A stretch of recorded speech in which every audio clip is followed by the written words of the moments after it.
Hello बच्चों, welcome back to your channel.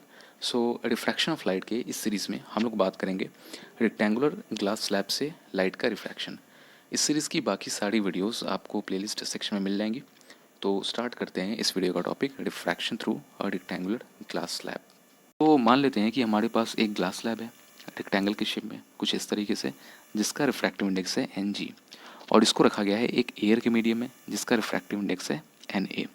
अब एक लाइट रे है AB जो एयर में ट्रैवल कर रही है और इस ग्लास स्लैब के ऊपर वाले किनारे पे हिट कर रही है पॉइंट बी पे। सो ए बी हो गया इंसिडेंट रे और ये आई हो गया angle of incidence.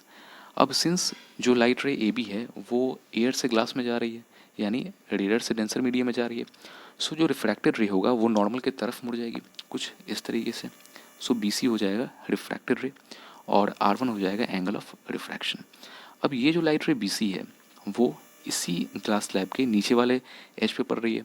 So B C incident ray की तरह काम करेगी फॉर सरफेस क्यू एस, और ये हिट कर रही है एट पॉइंट सी।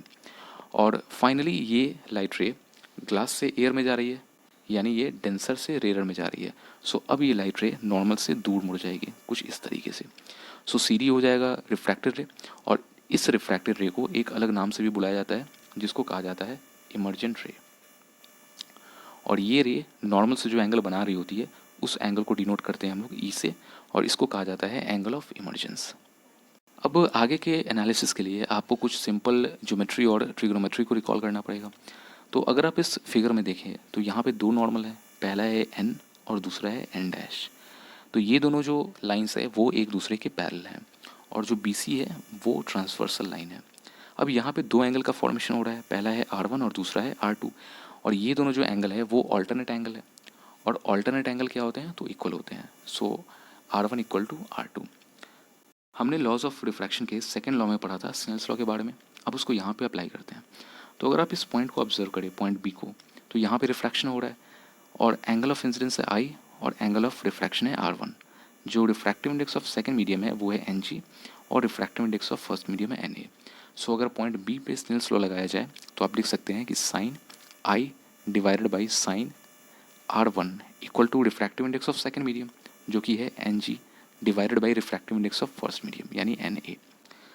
सिमिलरली अगर आप पॉइंट सी पे स्नेल्स लॉ लगाएं तो आप ये कह सकते हैं कि sine R2 divided by sine E equal to refractive index of second medium.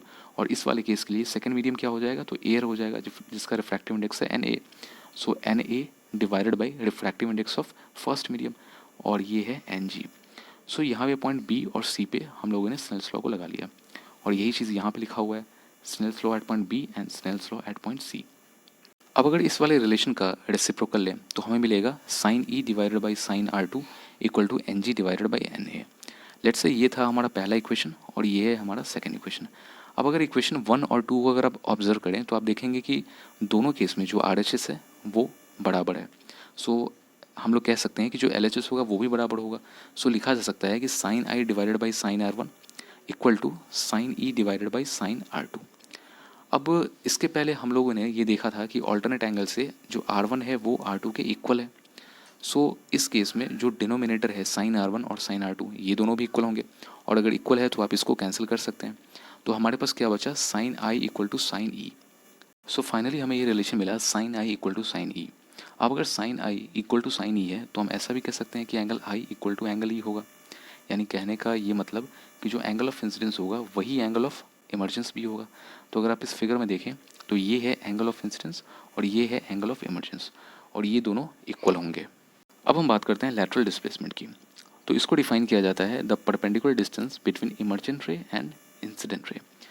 तो अगर आप इस फिगर में देखें तो ये है इंसिडेंट रे ए बी, इसको जाना चाहिए था कुछ इस तरीके से अनडेविएटेड, लेकिन ग्लास स्लैब की वजह से यहाँ पे रिफ्रैक्शन हुआ है, और जिसके बाद ये सी डी हो गई इमर्जेंट रे। तो इन दोनों के बीच में एक गैप आ गया है, और इन दोनों रेस के बीच में यानी इमर्जेंट रे और इंसिडेंट रे के बीच में जो परपेंडिकुलर डिस्टेंस होगा इसी को कहा जाता है लैटरल डिस्प्लेसमेंट। तो अब हम बात करते हैं कि लैटरल डिस्प्लेसमेंट किन किन फैक्टर्स पे डिपेंड करती है। तो लैटरल डिस्प्लेसमेंट प्रोपोर्शनल होती है थिकनेस ऑफ स्लैब के, एंगल ऑफ इंसिडेंस के और रिफ्रैक्टिव इंडेक्स ऑफ स्लैब के। कहने का मतलब ये है कि अगर आप इन तीनों में से किसी को इंक्रीज कर रहे हैं तो जो लैटरल डिस्प्लेसमेंट होगा वो भी इंक्रीज़ करेगा। और अगर आप इन तीनों में से किसी को डिक्रीज़ कर रहे हैं तो जो लैटरल डिस्प्लेसमेंट है वो भी डिक्रीज़ करेगा। और ये इन्वर्सली प्रोपोर्शनल होता है वेवलेंथ ऑफ इंसिडेंट रे के। कहने का मतलब ये है कि जो लाइट रे ग्लास स्लैब को हिट कर रही थी उसका जो भी वेवलेंथ होगा, अगर वो इंक्रीज़ कर रहे हैं आप, तो जो लैटरल डिस्प्लेसमेंट है वो डिक्रीज़ करेगा। और अगर आप इंसिडेंट रे के वेवलेंथ को ही डिक्रीज़ कर देंगे तो लैटरल डिस्प्लेसमेंट फिर इंक्रीज़ कर जाएगा। सो ये था रेक्टेंगुलर ग्लास स्लैब से लाइट के रिफ्रैक्शन का एनालिसिस।